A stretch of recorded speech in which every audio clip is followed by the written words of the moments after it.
Hello, my name is Lee, and welcome to the first episode of Retro Strike. Now, like a lot of retro gamers and collectors out there, I have a serious passion for the games of old.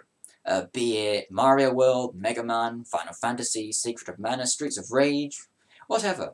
Retro games have a sort of charm, a feeling that most modern games just seem to lack nowadays.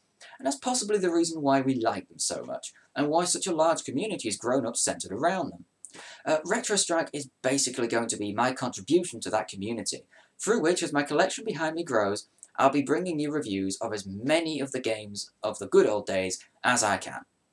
Now, there's no act or gimmick or novelty to Retro Strike. There are plenty of perfectly good shows on the internet which have those already. Nor will Retro Strike be concentrating specifically on good games or bad games or hidden gems. Be they good, great, bad, plain awful, a hidden gem or a dime a dozen. Retro Strike is going to keep it simple. It's basically a retro gamer dedicated to bringing you reviews of as many games from this period as I can. And hopefully while I'm at it, I'll show some people some games they didn't already know about, and help decide whether or not it's worth their money or just a pile of unadulterated shit. So, without further ado, let's kick off this first review with a simple phrase. Licensed games. Yeah, I know.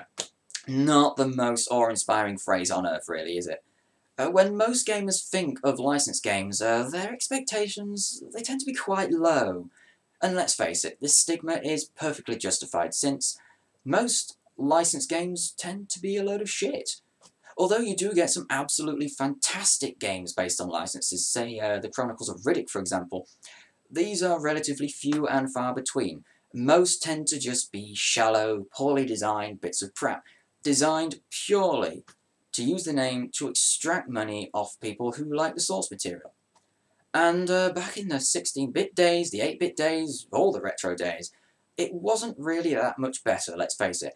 But there were some fantastic licensed games released during these periods. And that's why, for my first Retro Strike review, I'm going to be showing you a great licensed game based on a great film. The Lion King, for the Sega Megadrive and the Super Nintendo. It starts. Released in December of 1994, several months after the movie, The Lion King was developed by Virgin Interactive. That's right, the same guys who developed the fantastic and award-winning Mega Drive version of Aladdin. So if you played that game, you'll be expecting great things from this one. And you'd be right to. This is indeed a fantastic game. On top of that, as you probably realised already when I held up the cartridge, unlike the year before when Capcom held exclusivity to Disney games on Nintendo platforms, as I understand it by this time, that deal had worn out, so Virgin Interactive were free to develop the game for both platforms, so you won't find two distinct versions of this one, as existed with Aladdin. As you can see, like Aladdin before it, The Lion King is a platformer. Yeah, I know, there were plenty of those back in the 16-bit era, and I've got quite a lot of those to review. The story, much as you would expect, follows the film as Simba gets into trouble in the Pride Lands and his journey as he becomes king. There are little scenes with digitised voice clips from the movie here and there to push the story along, but nothing else in the way of story progression. But who really cares? It's a platformer and the story isn't really important. Plus, if you're playing this, the chances are you know the storyline anyway because you'll have seen the film. The Lion King doesn't break the mold. It's a solid implementation of the kind of formula that you'll have seen in platformers before. But the thing that's interesting about The Lion King is you might remember the film started with Simba as a child, but in about the second half moves on to Simba as an adult, who became quite a different character to his younger self, and Virgin follows suit by splitting the game roughly in half, the first of which you play as young Simba and the second as adult Simba, and these turn out to be two surprisingly different experiences. Let's start with young Simba, who you play as for the first half of the game. To start with, Simba controls brilliantly. The D-pad sends him left or right, and the buttons have him carrying out various actions like jumping, rolling, etc., which all feel nice and responsive, which obviously is good, because a platformer with sloppy controls is never fun. Young Simba's stages are for the most part pure side-scrolling run-and-jump platforming that, surprisingly, might remind you a little more of Capcom's Super Nintendo version of Aladdin, rather than Virgin's version on the Sega Mega Drive. As in that game, you make your way across the stages, acrobatically jumping and swinging between platforms while navigating obstacles and defeating enemies by stomping on their heads, and using Simba's tiny roar to stun smaller ones, much like the apples in Capcom's version of Aladdin. You'll also find various items dotted around that give you extra health and continues and such as you go, and the basic aim is always to reach the end of the level, occasionally fighting a simple boss when you get there, which are nothing much to talk about really. You basically just memorise a simple attack pattern and jump on their heads when the opportunity arises. And if you find the right items during the stage, you're given access to little bonus stages featuring Timon and Pumbaa, which have you collecting bugs for extra lives and continues, which are quite a fun little distraction. It would have been nice to have the same kind of variety in your objectives that helped make Virgin's Aladdin that little bit more entertaining, and because I quite like it when a game gives you challenges to complete. But don't let it bother you, because the level design itself in young Simba's half of the game is very good and more than strong enough to support your entertainment needs. Because the aim is only to get to the end of the stage, level design for the entire game, not just young Simba, is of the linear variety. There are no branching paths or backtracking to worry about here, nor objects hidden away in high up places needed to finish the stage, though there are goodies packed away into places that you may have to invest some effort to get at, and the stages are generally well thought out, featuring quite a bit of variety of platforming tropes, which ensure you're never likely to get bored. No two stages ever feel the same as the last, because there's always something different going on, and a different manner of stage layout to the last one, and fans of the movie will get a kick out of playing through some of their favourite scenarios from the first half of the movie, which to me was always the best part. You'll spend time jumping around and chilling out in the Pride Lands before encountering the first of Scar's hyenas, though I don't quite recall Simba fighting it off single-handedly in the movie, but whatever. You'll swing from hippo tails and solve a light puzzle involving oddly coloured monkeys that don't really seem to think anything of throwing the heir to the kingdom about the stage, and now and again ride ostriches while dodging obstacles in their path, as I Can't Wait to Be King plays in the background, followed by a lovely stroll through the elephant graveyard, while you try to avoid being ripped apart by Scar's savage hyenas, who emerge from the eye sockets of giant skulls, as you navigate your way over crumbling bones and tusks which fall away when you stand on them. The standout though has to be the stage that recreates the stampede scene that precedes Mufasa's death in the movie.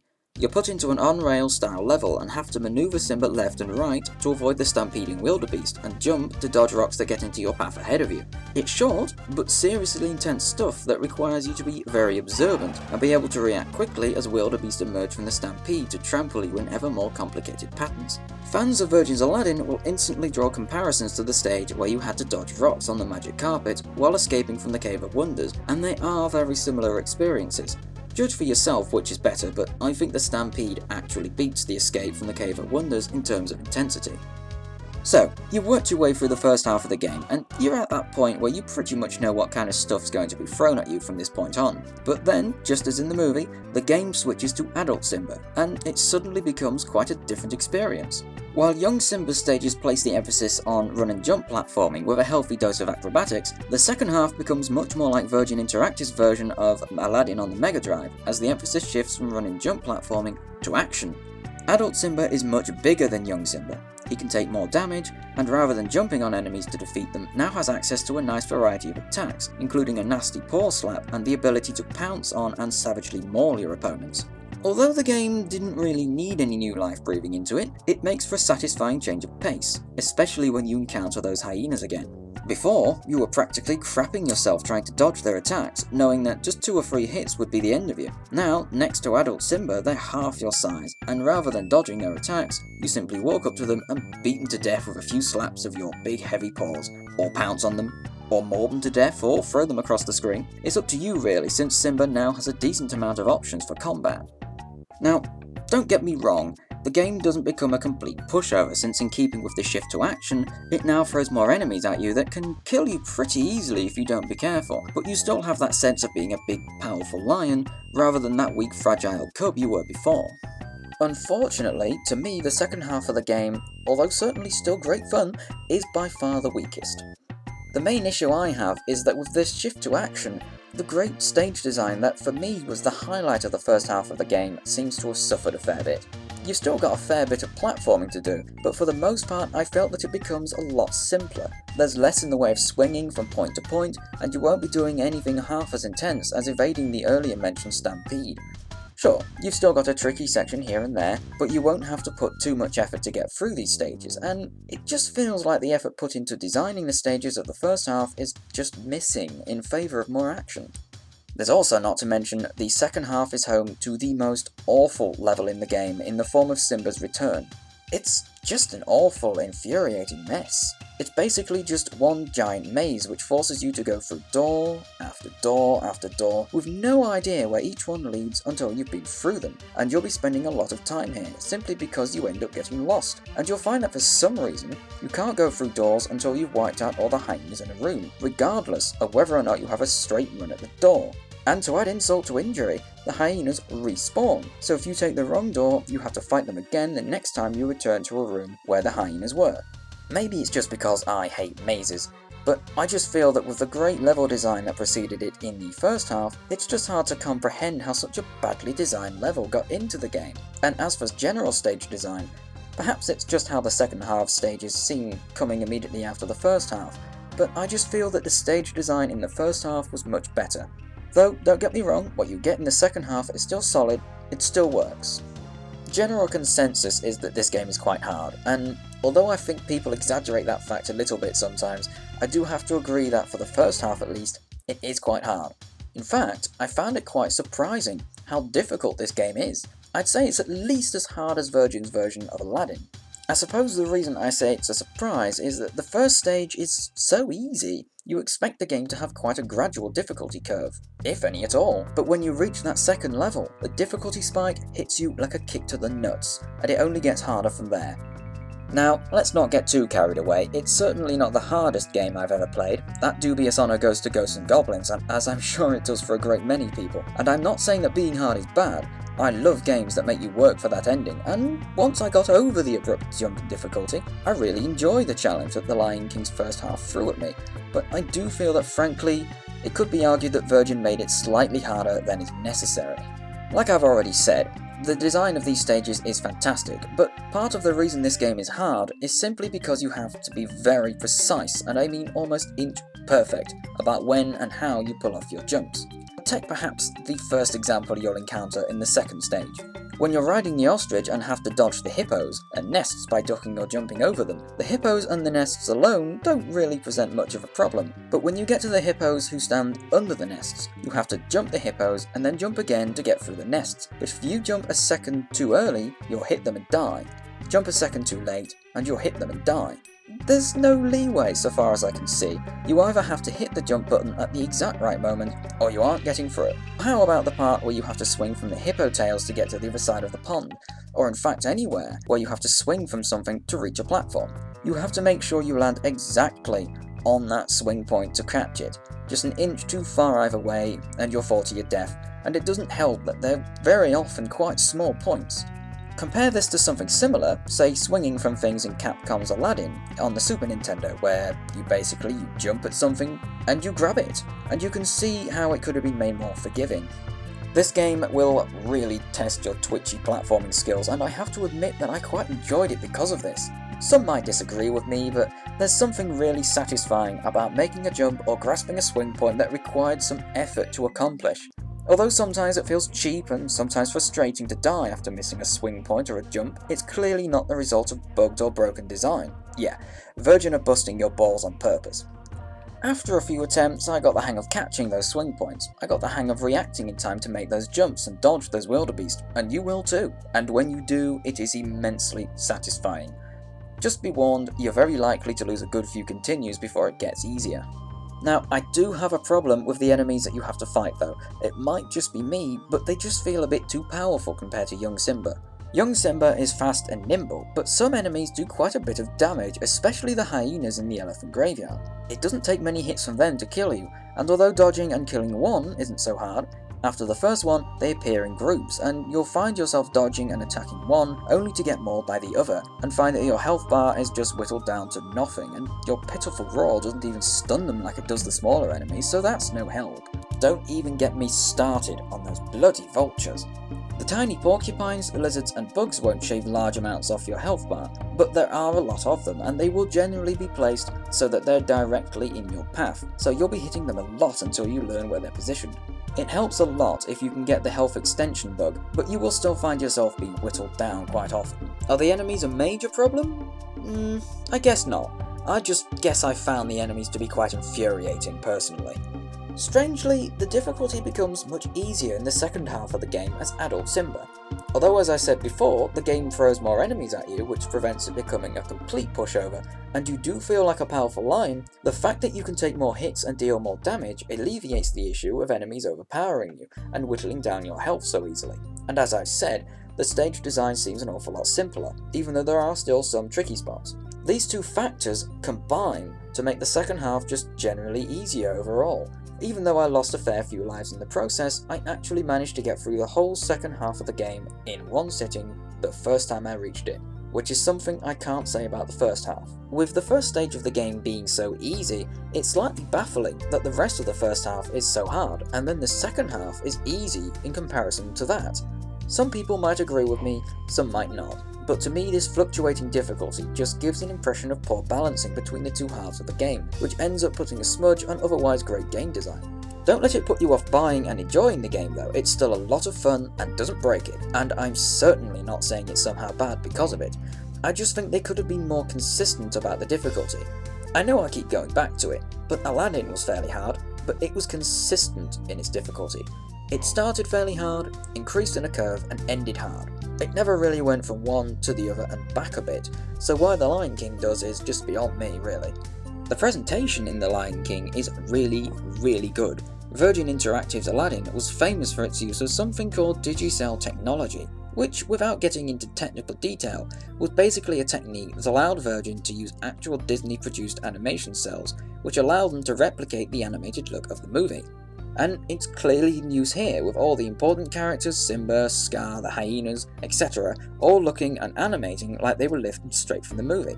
Although additional enemies like the porcupine do look like normal sprite-based stuff, so it doesn't appear to be quite as prolific as it was in Aladdin. Regardless, the graphics are fantastic. Enemies and characters are detailed and well animated, and the environments look brilliant using a wide variety of colours and tones, be it the dark moody tones of the Elephant Graveyard or the bright happy tones of Timon and Pumbaa's forests, though some levels may have just a little bit too much colour for my tastes.